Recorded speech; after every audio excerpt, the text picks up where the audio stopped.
yourself settled in, taking a breath, think about how you want to start.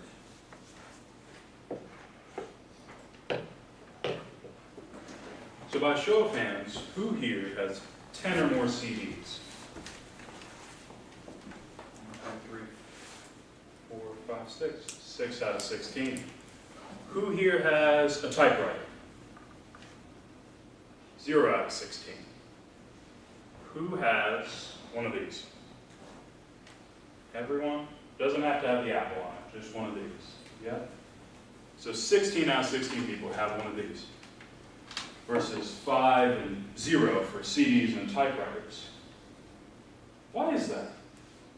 Because 20 years ago, everyone would have had CDs. 40 years ago, everyone would have had typewriters. What happened? Well, really what happened was one man. And it was a man born in San Francisco in 1965 by the name of Steve Jobs. Steve Jobs actually did change the world. Now, famously, Steve Jobs started Apple Incorporated, the technology company that you all know today, in his parents' garage with 2 of his friends. What you might not know is that there were actually 2 Steves. There was Steve Jobs and another man by the name of Steve Wozniak. You see, Jobs and Wozniak had met at a computer hobbyist store, a club they were a part of where they built computers together.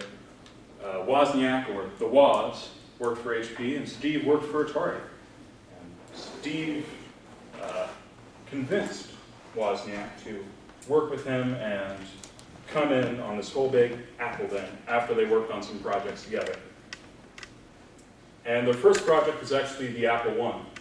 Wozniak wanted to prove that with nothing more than a cable and essentially a keyboard that you could plug into the TV, you could have your very own computer. Now, prior to this, whenever you were working on a keyboard, or on a computer, rather, you couldn't see what was on the screen, because there was no screen. You just type, type, type, type, type, and it was either a calculator or a typewriter, something along those lines. And to Wozniak, this was just a fun project he could show to his friends and be like, hey, look what I did. But to Steve Jobs, he saw that this could change everything. This could change how computers themselves are. And so they put in a lot of hard work. Steve called stores, Steve called computer supply parts. He called everyone he could to try to buy this computer, to package it and sell them, because he knew that the Apple I could change how computers are. Instead of being a giant calculator in a room, they could be something we could each have in our home, plugged into our TV. And that's exactly what happened. Now, I would like to say that Steve Jobs and Steve Wozniak sold the Apple I, and then went on and sold the Apple II, and sold the Apple III, and then they went on with Apple and had a great time, and nothing bad ever happened to them for the rest of their lives. But that's not the case, because although the Apples I, II, and III were hits and successes, Steve Jobs was hard to work with. In fact, there were a lot of troubles at Apple while he was there, especially in the early 80s, after the Apple III. It came down to the Lisa versus the Macintosh. They realized if they were to release an Apple IV, it would have gotten a little redundant. It was time to change it up, time to come out with new fonts, new graphics, new applications you can put on things. And Steve Jobs headed up the Lisa project with another team working on the Macintosh. But unfortunately for Steve Jobs, no one really liked the Lisa. It didn't pan out, the fonts were weird, and it was just too hard to make. So they decided to focus all their resources on the Macintosh. But Jobs wasn't a team player. He had trouble blending with the Macintosh teams and had a falling out with the lead designer. The lead designer of Macintosh left, and the company was changed because he was an important role. And everyone saw how that happened with Jobs and said, this is our leader, this is who we're supposed to look up to, and who's supposed to lead this company. Why? Why would we follow this man who can't even get along with his own team? So Steve Jobs was ousted from the company. His shares were bought up and he was kicked out as CEO. But what was so important about this Lisa versus Macintosh debate? Why was Lisa so important to him? Well, it really comes down to the name. Steve Jobs had trouble at home, and Lisa was the name of his first daughter. He had the daughter with his high school girlfriend, and at the time said, "That's not my baby, I'm sterile," anything he could to get out of child support payments. And so he wanted to build the Lisa and have it be the next big computer, and he felt guilty. He felt guilty that he had failed Lisa, and he felt guilty that he had failed the Lisa team. Luckily, in this story, there is redemption.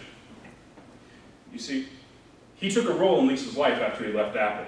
He said, "I don't have anything better to do. I might as well start dating a father." And he met a new wife at one of his big conventions that he went to, and he even bought a small movie production company you might have heard of called Pixar, and he led them from 1994 to 2006. Overall, he made peace with himself.